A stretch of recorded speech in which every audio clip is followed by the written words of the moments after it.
Here I have XIAOMI Mi Mix 2S, and today I'm going to show you how to enable Google Backup feature on this device. So firstly, you'll have to open Settings, then go to the About Phone section, then go to the Backup and Restore, then in the Google Backup and Reset section, go to the Backup My Data.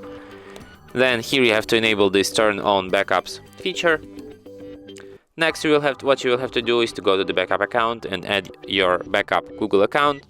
Of course, you will need internet connection to add Google account. So here you have to enter your email or phone number. Tap Next. Then you will have to enter your password. Tap Next. Then you have to agree with Google's terms of service and privacy policy. And at last, what you will have to do is to just tap Accept here, then tap OK, and after that your device will be ready to the backup. And that's it. Thanks for watching. If you find this tutorial useful, don't forget to hit that like button and subscribe to our channel.